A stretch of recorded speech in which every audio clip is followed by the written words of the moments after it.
Olá, turma! Vamos começar agora a primeira unidade, cujo tema é Sistema Educacional e Histórico dos Planos de Educação no Brasil. Os tópicos desta aula são Sistema Educacional Brasileiro.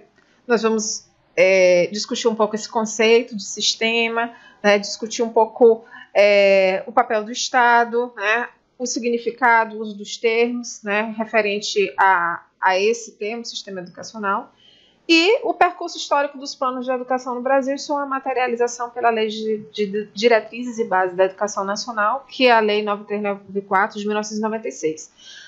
Nós, nessa disciplina, temos várias legislações e, obviamente, que é difícil para vocês, alunos, assim como é para mim, professora, ficar gravando vários números de leis, etc. Bom, mas eu sempre recomendo e sempre destaco que uma lei indispensável ao aprendizado na formação de professores é a Lei de Diretrizes e Bases da Educação, a Lei 9394 de 1996. Essa lei vocês precisam saber o número e essa lei vocês precisam se debruçar a estudar nessa disciplina. Nós temos várias legislações, vamos nos deparar com várias leis, mas esta é indispensável, é a que eu destaco nessa disciplina. A primeira questão que nós temos na disciplina é o que significa sistema educacional. Quando vocês escutam o termo sistema educacional, o que é sistema educacional? É sistema estadual? É o mesmo que sistema estadual? É o mesmo que sistema municipal? Sistema particular? O que significa? Bom, é importante que a gente entenda isto, para a gente evitar os equívocos em relação ao termo. O sistema é a unidade de vários elementos necessários e intencionalmente reunidos de modo a formar um conjunto coerente, articulado e operante em torno dos objetivos educacionais traçados para uma população. Então, o sistema é a unidade, a articulação de vários elementos necessários intencionalmente reunidos. A ideia de sistema educacional ela está muito associada, diretamente associada à ideia de articulação. O sistema educacional é aquele que consegue funcionar de forma articulada em todos os estados da federação e em todos os municípios pertencentes aos estados da federação. Então, o modo como funciona uma escola no município da Baixada Maranhense, como, por exemplo, no município de Pinheiro, essa escola ela também funcionará no que se refere à sua estrutura, legislação, organização de gestão, organização de material didático, infraestrutura, financiamento, do que o município, por exemplo, de São José de Ribeirão Preto, no interior de São Paulo.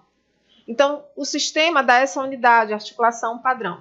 Bom, mas eu citei exemplos, isto não quer dizer que nós tenhamos o Sistema Nacional de Educação que funciona com esse mesmo padrão operante intencional no Brasil. Eu dei um exemplo, mas não é assim que nós temos na realidade.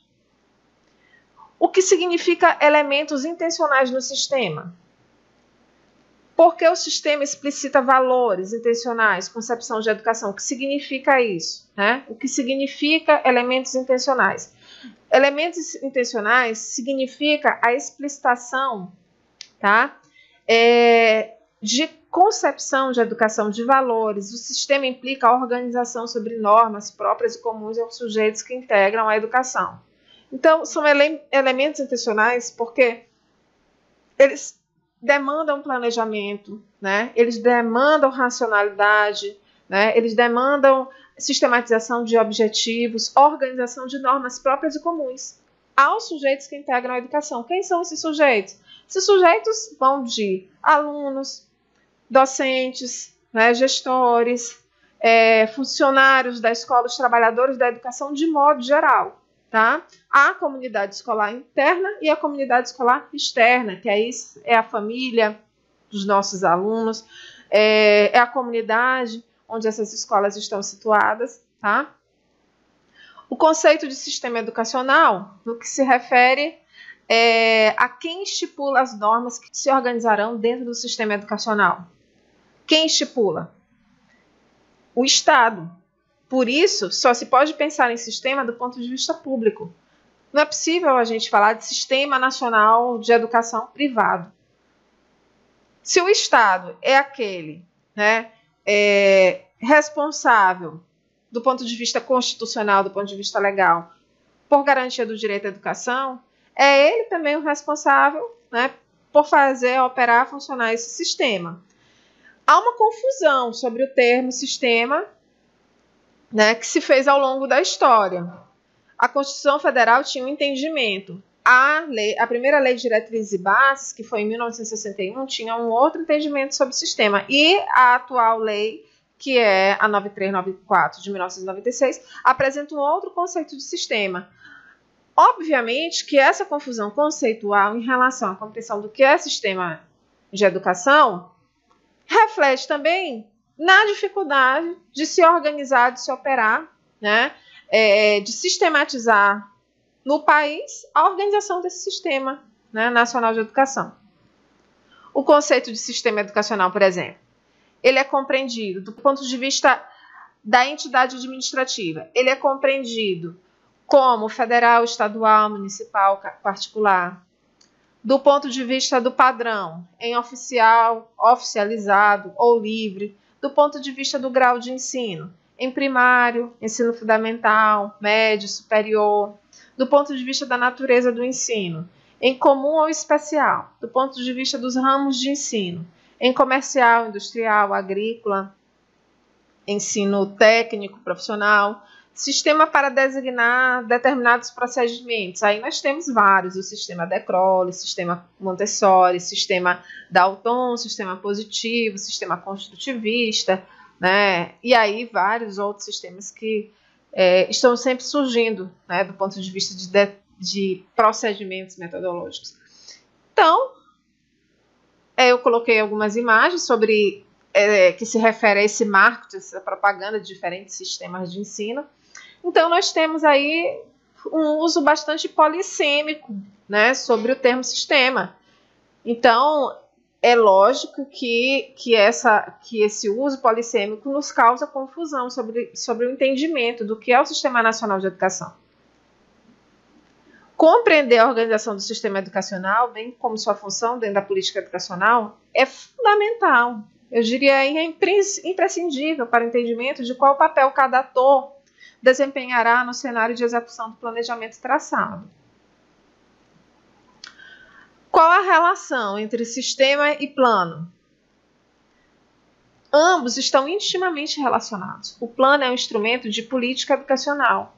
O plano, né, é um instrumento que ajuda, né, a gestão pública a ter um direcionamento de organização de metas, de objetivos, né, dos fins a que se pretende chegar em relação à organização da educação nacional. Então, o plano ele instrumentaliza, né, a organização da política educacional. Nós tivemos vários planos, né, antes desse atual que temos, que vigora até 2022.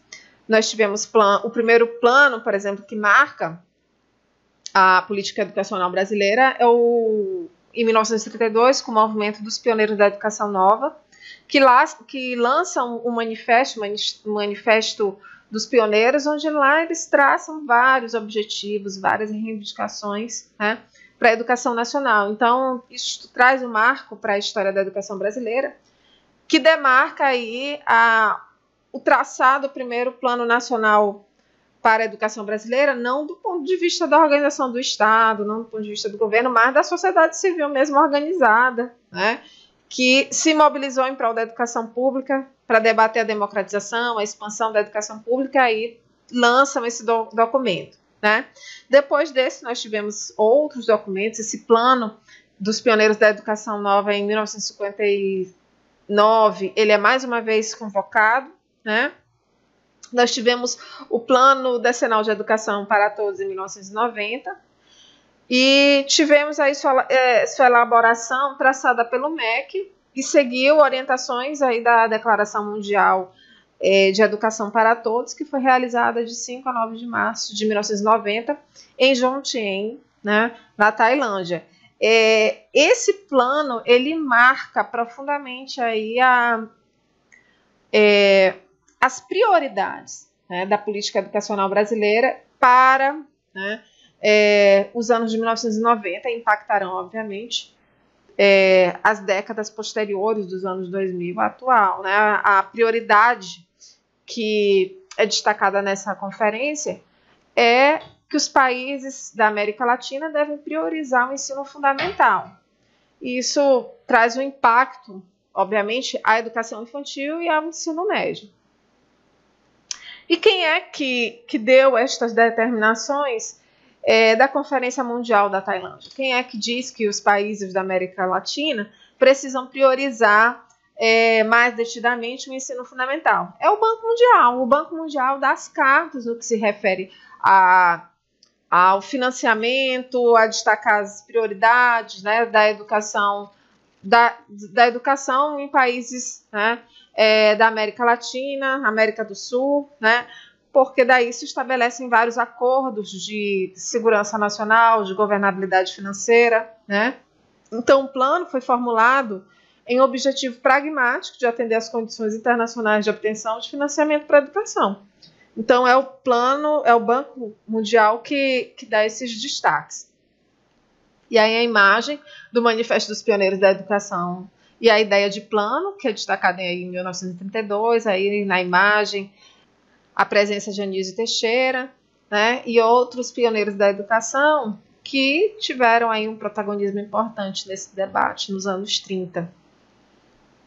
A década de 1980 é marcada pela disputa do Plano Nacional de Educação e a Lei de Diretriz e Base da Educação Nacional, logo após aí o processo de redemocratização do país, com a aprovação da Constituição de 1988, né? Em seguida,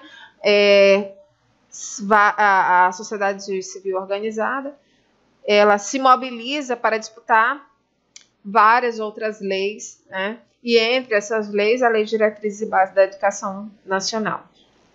A partir da década de 1990, a gente tem aí uma forte racionalidade financeira que determina a organização das metas, né, do planejamento para a política educacional. Então, a partir de 1990, a racionalidade financeira é a via de realização de uma política educacional, cujo vetor é o ajuste aos desígnios da globalização através da redução dos gastos públicos e da diminuição do tamanho do Estado, visando tornar o país atraente ao fluxo do capital financeiro internacional. Então, aí a gente tem firmado uma concepção que se aprofundou, né, ela tem início no governo Collor, se aprofunda no governo de Fernando Henrique Cardoso, que é a concepção do Estado mínimo, né, que é implantada por meio da política neoliberal, né, nesses governos, e a mudança de concepção de Estado, de papel do Estado, impacta, né, a forma como esse Estado passa a reordenar, né, a política educacional, o financiamento, né, e tudo mais que diga respeito à execução de ações neste campo. Um passo interessante, importante para a discussão do Sistema Nacional de Educação, né, e do Plano Nacional de Educação que se deu após esse período, após 8 anos, foi a primeira Conferência Nacional de Educação, que foi no ano de 2010, que aí foi uma tentativa de retomada de discussão após aí uma longa década, né, na verdade após aí 16 anos, 18 anos, né, de embates, de disputas em torno da lei, em torno de financiamento, de projetos no campo da educação, se retoma no ano de 2010 aí a discussão do Sistema Nacional de Educação dentro das Conferências Nacionais de Educação. Nós tivemos a Conferência Nacional de Educação no ano de 2010, ela se organizou a partir de conferências municipais, que tiraram delegados para as conferências estaduais e, então, participação na Conferência Nacional de Educação, que se deu em Brasília naquele ano. Nessa conferência, teve participação de vários segmentos, diferentes segmentos da área da educação indígena, quilombola, educação especial, educação profissional, educação de jovens e adultos, vários segmentos, ensino superior, né, educação básica, educação infantil, todo o corpo, né, de sujeitos, atores que constroem a educação nacional estiveram nessa conferência para discutir os rumos à organização da educação nacional.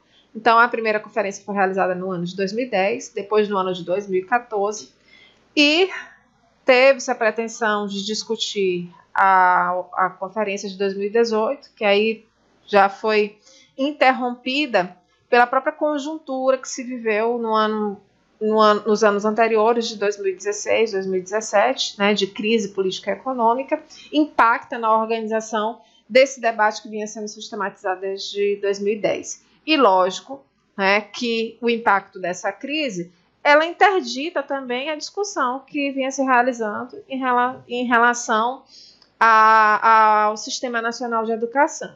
Então, aí algumas imagens sobre a CONAE. Nós tivemos um primeiro documento de referência. Nesse ano de 2010, nós tivemos uma participação importante do professor Dermeval Saviani, né, para discutir mais uma vez o conceito de sistema nacional. E aí, nessa imagem, tem um pouco o cronograma de organização na época das conferências. Então, ela tem uma parte, a etapa municipal, que tem a mobilização da participação social, a discussão do orçamento, os fóruns de educação, tem todo um cronograma, a agenda, tem dessas conferências municipais, de lá se tiram os delegados para as conferências estaduais, e em seguida, né, tirando os delegados dessa conferência estadual, você tem a representação dos estados na Conferência Nacional de Educação. Então, essa etapa ela foi importante, mas também interditada, como muitos projetos na política educacional brasileira são interditados em mudanças de governo. De um governo a outro, a gente sempre tem uma interrupção de debates que foram, né, relevantes aos avanços, e outros projetos que representaram recuos, né? Então, sempre tem essa do que a gente pode chamar de descontinuidade de políticas. Para fechar essa aula de hoje, uma mensagem aí de Nelson Mandela, que a educação é a arma mais poderosa que você pode usar para mudar o mundo. Devemos promover a coragem onde há medo, promover o acordo onde existe conflito, inspirar esperança onde há desespero. Então, desejo bons estudos a vocês e nos encontramos na segunda unidade dessa disciplina. Muito obrigada.